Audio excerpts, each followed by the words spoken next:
भी खुश होंगे। खुश हैं?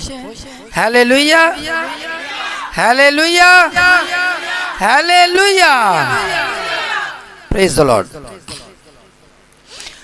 जब हम खुदावंद की हजूरी में आते हैं या खुदावंद की हजूरी में होते हैं तो हम खुदा की बंदगी करते हैं, खुदा की तरफ रुजू लाते हैं। खुदा की तरफ रुजू लाने के कई तरीके हैं। खुदा की बंदगी हम दोस्ताइश तरीके फ़र्क हैं। कभी तो हम खुदा के नाम को इज़्ज़त और जलाल देने के लिए उसकी इबादत में आते हैं और इबादत के मुख्तलिफ़ अदवार से गुज़रते हैं, मुख्तलिफ़ तरीके से इबादत करते हैं।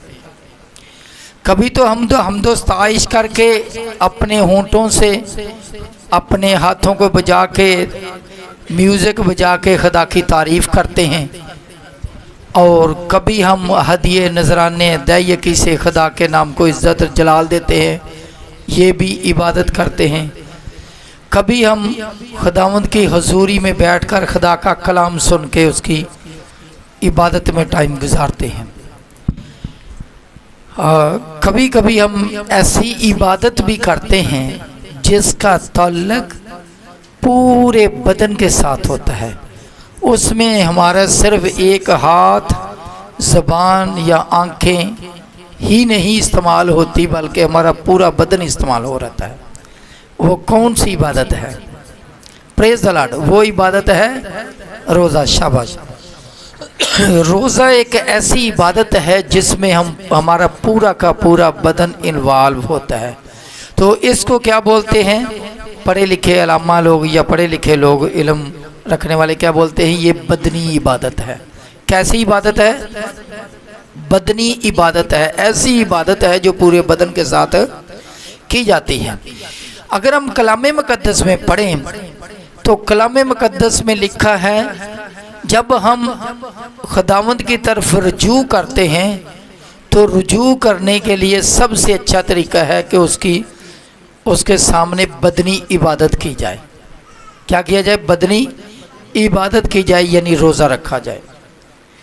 तो कलाम मुक़द्दस में अगर योएल की किताब उसका पहला बाब 14वीं आयत पढ़ें तो उसमें लिखा है कि रोज़े का एक दिन मुक़द्दस करो और मुक़द्दस महफ़िल फराहम करो। Praise the Lord. पढ़िएगा योएल की किताब पहला बाब 14वीं आयत। खुदावन के कलाम में यूँ लिखा है, रोज़ा के लिए एक दिन मुक़द्दस करो। रोज़ा के लिए एक दिन क्या करो? मुक़द्दस करो, पाक करो। रोज़ा के लिए एक दिन मुक़द्दस करो, मुक़द्दस महफ़िल फराहम करो। मुक़द्दस महफ़िल फराहम करो। दूसरों के लिए भी मौका बख्शो मुक़द्दस महफ़िल का। बुजुर्गों और मुल्क के तमाम बाशिंदों को खुदावन अपने खुदा के घर में जमा करके उससे फरियाद करो। जी हाँ, बुजुर्गों को भी जमा करो और मुल्क के सारे बाशिंदों को भी जमा करो और क्या करो? खुदावंद के आगे क्या करो? फरियाद करो, फरियाद करो। ये दुआ नहीं यहाँ पे लिखा, क्या करो? फरियाद करो, आजिज़ी के साथ, इनकिसारी के साथ उसके आगे फरियाद करो। इसका मतलब ये है कि रोज़ा रख कर अगर कोई दुआ या फरियाद की जाए तो उसके पूरा होने की उम्मीद और ज़्यादा हो जाती है, बढ़ जाती है। सही, क्योंकि ये फरियाद होती है। आगे जाके हम देखेंगे ये और भी आगे काम होता है। तो ये दुआ, रोज़ा रख के जो दुआ करनी है, ये क्या है? फरियाद। लिखा है कि फरियाद करो। कुछ लोग कई तरीके से दुआ करते हैं। एक दो दफ़ा मैसेज भी दिया गया दुआ करने का तरीका, दुआ कैसे की जाती है, किससे की जाती है, कब की जाती है, किस किस तरीके से की जाती है, वो सारी बात होगी। अगर हम इसी से थोड़ा सा आगे चले योएल की किताब में रहते हुए, तो अगर दूसरा बाब उसकी 12वीं आयत पढ़ें तो उसमें लिखा है कि खुदा की तरफ रुजू कैसे लाएं? अपने पूरे दिल से रोज़ा रख के और मातम और गिरियाजारी करते हुए खुदावंद की तरफ रुजू लाएं। जी। लेकिन खुदावन फरमाता है, अब भी पूरे दिल से रोज़ा रख कर, पूरे दिल से, पहली बात पूरे दिल से, और फिर रोज़ा रख कर, रोज़ा रख कर और गिरफ्तारी और मातम करते हुए मेरी तरफ रुजू लाओ।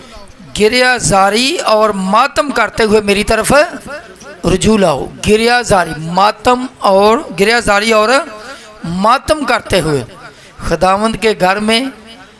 दाऊद तो बोलता है मैं खुश है जो मैंने आखन लगे, खुशी खुशी जाना चाहिए। ये यहाँ पे क्या लिखा है कि गिरियाजारी और मातम करते हुए उसकी तरफ क्या करें, रुजू लाएं। मातम करते हुए, गिरियाजारी करते हुए। बहुत पहले की बात है, मैंने एक अजीब बात सुनी।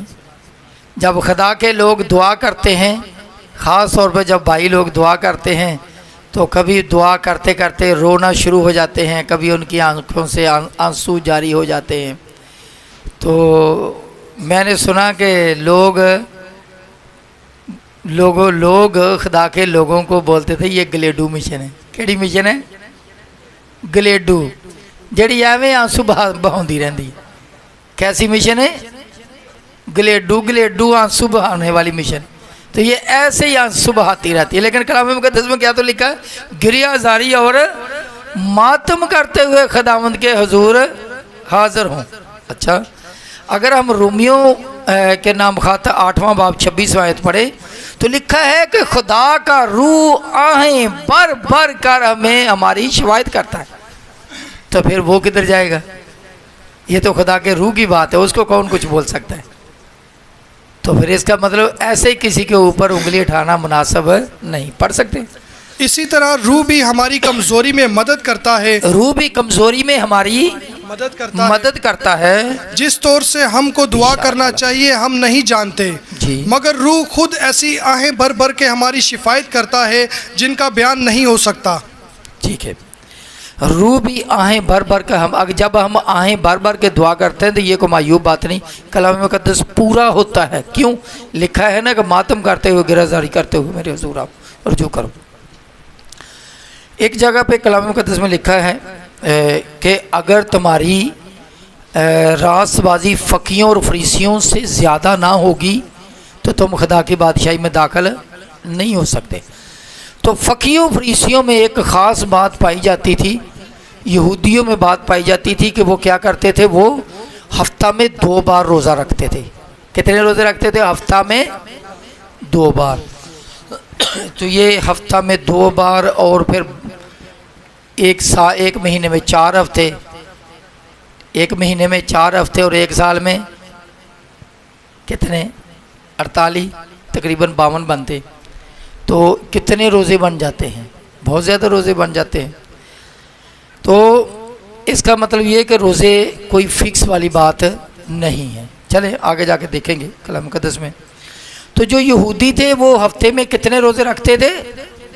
2 रखते थे। मेरे साथ निकालिए लूका रसूल की मार्फत लिखी गई इंजील मुक़द्दस, उसका 18वां बाब 12वीं आयत। जब एक फरीसी और एक गुनहगार दुआ करने आते हैं, जी, मैं हफ्ता में 2 बार रोज़ा रखता और अपनी सारी आमदनी और दयायकी देता हूँ। ठीक है, मैं हफ्ता में 2 बार रोज़ा रखता। हाँ जी।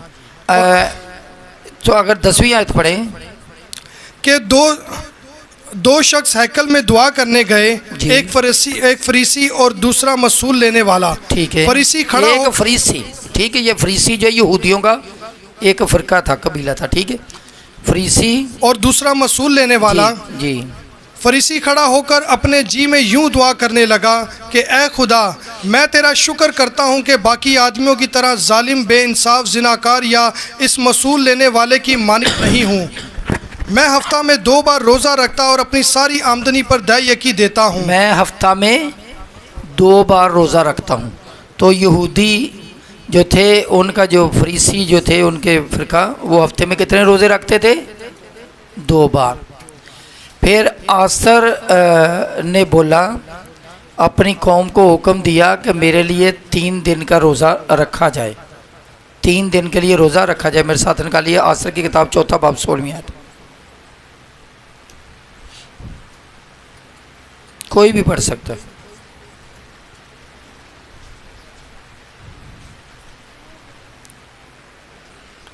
कि जा और सोसन में जितने यहूदी मौजूद हैं उनको इकट्ठा कर और तुम मेरे लिए रोज़ा रखो और 3 रोज़ तक दिन और रात ना कुछ खाओ ना पियो। जी हाँ, कितने दिन का रोज़ा रखें? कितने दिन का रोज़ा रखें? अरे दोबारा पढ़ दें भाई।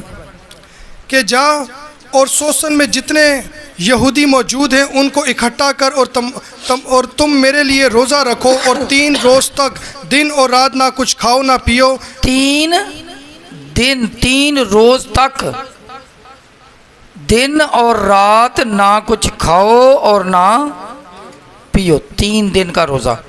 ये आसर ने हुक्म दिया था अपनी कौम को कि 3 दिन का रोज़ा रखा जाए।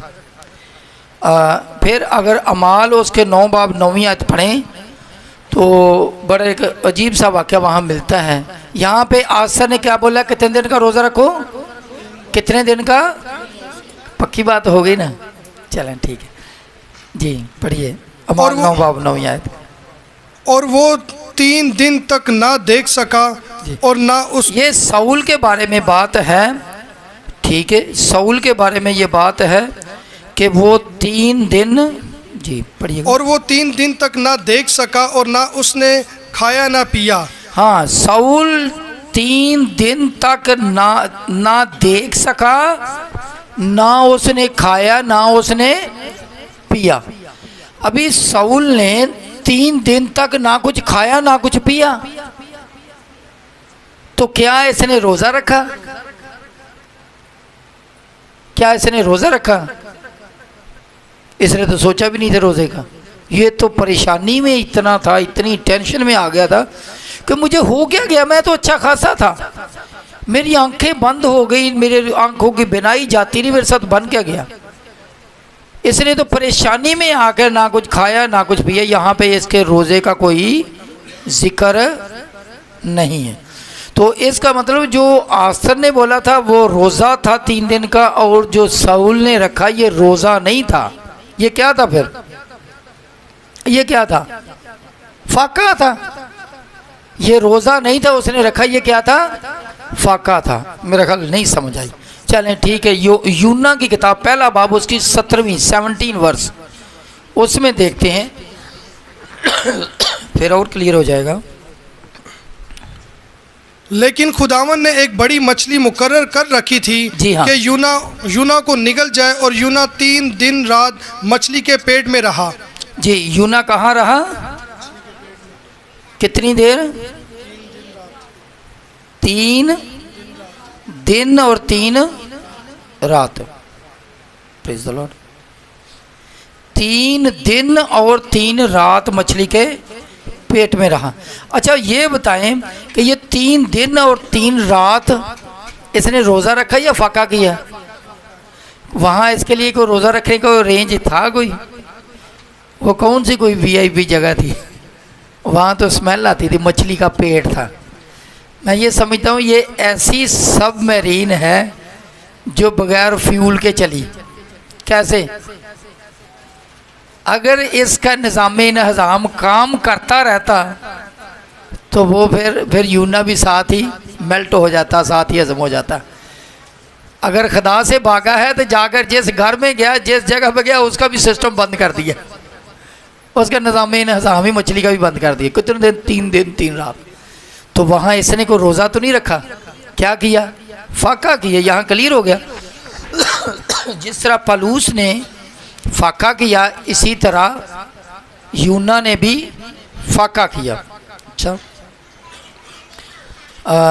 लेकिन अगर तीसरा बाब, इसी का अगर तीसरा बाब पढ़ें तो तीसरे बाब की अगर 4थी आयत से पढ़ें तो वहाँ पे एक बहुत बड़ा जिक्र मिलता है कि कैसे उन्होंने रोज़ा रखा और यूना शहर के लोगों ने। और यूना शहर में दाखिल हुआ और 1 दिन की राह चला। उसने मुनादी की और कहा 40 रोज़ के बाद नैनवा बर्बाद किया जाएगा। जी। तब नैनवा के बाशिंदों ने खुदा पर ईमान लाकर रोज़ा की मुनादी की और अदनियो आला सब ने टाट ओढ़ा। और ये खबर नैनवा के बादशाह को पहुंची और वो अपने तख्त पर से उठा और बादशाही लिबास उतार डाला और टाट ओढ़ कर राख में बैठ गया। शीरा बरकत। ठीक है, अच्छा, क्या किया इन्होंने, क्या किया यहाँ पे इन्होंने, आगे पढ़ते हैं कि उन्होंने क्या किया, उन्होंने 40 दिन तक रोज़ा रखा। क्या किया? 40 दिन का रोज़ा रखा जी। उन्होंने ना कुछ खाया ना कुछ पिया, ठीक है। तो रोज़ा की मनादी की और अदना वाला सब ने टाट ओढ़ा, सब ने ना कुछ खाया और ना कुछ पिया। तो ये 40 दिन का क्या था? रोज़ा। उन्होंने इरादा करके उन्होंने रोज़ा रखा, इरादा करके रोज़ा रखा कि रोज़ा रख के हम खुदा से अपनी मर्ज़ी पूरी करवाएंगे। अगर जब मूसा जाता है खरूज जो 10 अहकाम की तख्तियाँ लेने, लौ मुबारक लेने जाता है, तो वहाँ पे मूसा को खुदा के सामने 40 दिन और 40 रात लग गए। मेरे साथ निकालिए खरूज की किताब, उसका 34वां बाब, अबरी काला रसंदरा काले बरकत, 34 बाब 28वीं आयत। सो वो 40 दिन और 40 रात वहीं खुदावन के पास रहा और ना रोटी खाई ना पानी पिया। जी हाँ, और उसने 40 दिन 40 रात वहीं रहा, खुदावंद के पास रहा और ना रोटी खाई ना पानी पिया। 40 दिन और 40 रात कहाँ पे रहा मूसा? खुदावंद की, कहाँ रहा? खुदावंद की, नहीं समझ रहे, खुदावंद की हजूरी में रहा। तो 40 दिन ना उसने ना कुछ खाया ना कुछ पिया, तो क्या ये रोज़ा इसको कह सकते हैं? वो तो ये सोच के ही नहीं गया था कि मैं 40 दिन का रोज़ा रख के वहाँ पे जाऊँगा। तो इसका मतलब 40 दिन जो रात और दिन बगैर खाए पिए मूसा ने गुजारे, वो भी, उसको भी रोज़ा नहीं कहा जा सकता, ठीक है। फिर एक और आयत है, मेरे साथ निकालिए, पहला सलातीन 19वां बाब, उसकी 8वीं आयत।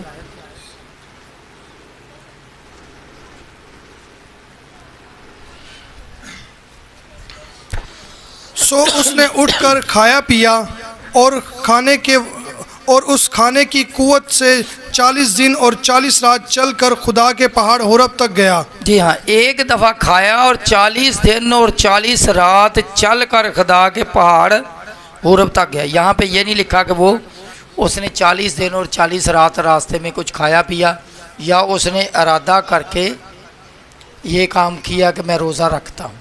सही है, समझ आ रही बात की? लेकिन कलाम मुक़द्दस में जब मत्ती रसूल की मार्फत लिखी गई इंजील मुक़द्दस, उसका 4था बाब 2री आयत पढ़ते हैं, तो उसमें लिखा है कि यस्सु ने भी जब 40 दिन और 40 रात बगैर खाए पिए गुजारे। पढ़िए मेरे साथ, 4था बाब। और 40 दिन और 40 रात फाका करके आखिर को उसे भूख लगी। जी हाँ, पिछली बातों में हम थोड़े डाउटफुल थे, जो कुछ हम वहाँ वाले पढ़े, क्योंकि वहाँ फाका और रोज़ा क्लियर नहीं किया गया था। यहाँ पे कलाम मुक़द्दस का जो तर्जमा, जो अल्फाज लिखे गए हैं, वो बिल्कुल वाज़े कर दिया, क्लियर कर दिया। जी दोबारा पढ़िएगा। और 40 दिन और 40 रात फाका करके आखिर को उसे भूख लगी। 40 दिन और 40 रात फाका करके उसे आखिर को उसे भूख लगी। क्या करके? क्या करके? फाका करके। तो यहाँ पे यस्सु ने जो किया है वो फाका लिखा हुआ है, ये रोज़ा लिखा कि यस्सु ने रोज़ा रखा? जी क्या बोला, क्या लिखा हो भाई जी? पढ़ दीजिए दोबारा। और 40 दिन और 40 रात फाका करके आखिर को उसे भूख लगी। आखिर को उसे भूख लगी, 40 दिन और 40 रात फाका करके। तो बहुत सारे लोग जो फाका है उसको रोज़ा समझते हैं और रोज़े को फाका समझते हैं, फाका और रोज़े में फ़र्क नहीं समझते। अगर हमें किसी वक्त खाने को ना मिले खुदा न खास्ता, या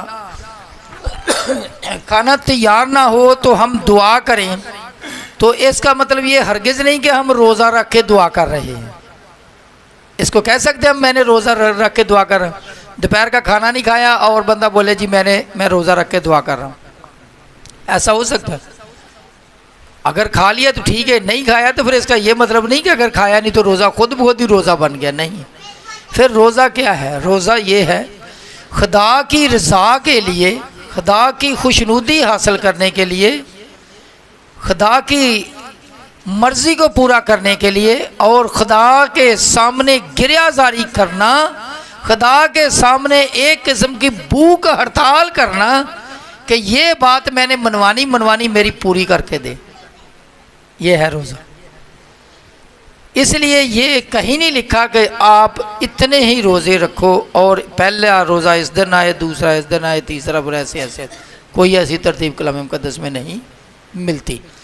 कलाम मुक़द्दस में एक बड़ी प्यारी आयत मिलती है।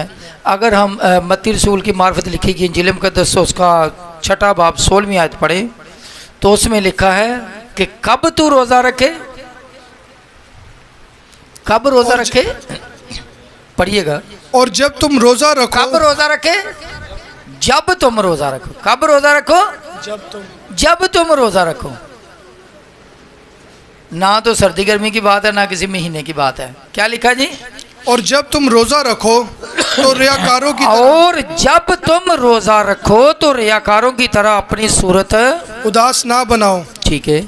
और उदास ना बनाओ क्योंकि वो अपना मुंह बिगाड़ते ताकि लोग उनको रोज़ादार जाने। हाँ जी। कुछ लोग, मैं किसी खास की बात नहीं कर रहा, कुछ लोग जो रोज़ा रखते हैं वो बोलते हैं मैनू अज ना छेड़ी, मैं मेरे मुंह ना खलवाई, मैं अज रोज़ा रखे। आज गर्मी बहुत है, आज रोज़ा बहुत लग रहा है। क्या मतलब? ये रियाकारी है। भाई जी तुसी रोज़ा रखे, तुसी भैन जी रोज़ा रखे? ऐसे ही अच्छा चलो मैं रखे सी, मैं तात पूछ रहा सी।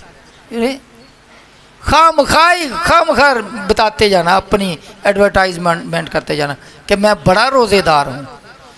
लेकिन लिखा जब तुम रोज़ा रखो तो क्या करना है? अपनी सूरत नहीं बिगाड़नी। क्या आज तो बहुत परेशानी हो रही है। वैसे पहले मौसम बेहतर होता था, आज थोड़ा गर्म लग रहा है, इसलिए रोज़ा ज़्यादा लग रहा है। फजूल बातें। जब तुम रोज़ा रखो तो अपनी सूरत उदास ना बनाओ। अपनी सूरत उदास ना बनाओ क्योंकि वो अपना मुंह बिगाड़ते हैं। जी हाँ, वो अपना जो रियाकारी करते हैं वो अपना मुंह जी बिगाड़ते हैं ताकि लोग उनको रोज़ादार जाने। जी बोले इसको नहीं डिस्टर्ब करना, ये रोज़ादार है। क्यों? पता जो चल गया। इसका मतलब हरगिज़ नहीं कि अपनी माँ और बहन को भी ना बताएं जिसने आपके लिए खाना बनाना है। आप रोज़ा रख के रोज़े की नीयत करके बैठे हुए, पता चले सारा खाना पड़ा हुआ है वैसे ही। क्यों? किसी को पता ना चले, नहीं, इसका ये मतलब नहीं। रियाकारी नहीं करनी। घर वाले को तो बताना है ना, माँ को तो बताना है, घर वाली को तो बताना, ताकि वो आपका खाना ना तैयार करके बैठी हो। सही है। जब तुम रोज़ा रखो, ठीक है, तो लोग नहीं, ताकि अपना मुंह ना वो अपना मुंह बिगाड़ते हैं ताकि लोग उनको रोज़ादार जाने। मैं तुमसे सच कहता हूँ कि वो अपना अजर पा चुके। जी हाँ, वो फिर अपना अजर भी उनको मिल गया और अजर उसको इस तरह का ही मिलना है। जी। बल्कि जब तू रोज़ा रखे तो अपने सर पर तेल डाल। और जब तुम रोज़ा रखो, ठीक है, तो तू क्या करना है? अपने सर में तेल डाल और मुंह धो। जी। ताकि आदमी नहीं बल्कि तेरा बाप जो पोशीदगी में है तुझे रोज़ादार जाने। तेल डाल और मुंह धो। तेल डाल और मुंह धो क्या मतलब?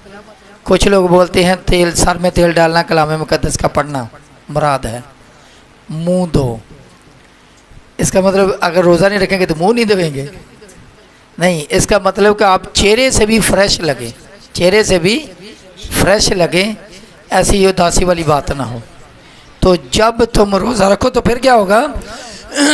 इस सूरत में तेरा बाप जो पोशीदगी में है तुझे देखता है, तुझे बदला देगा, तुझे बदला देगा।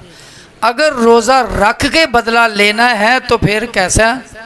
पोशीदगी में, खुदा की तरफ रुजू करके, दिल से गिरियाजारी मातम करके। खुदावंद यसू आपको बरकत बख्शे।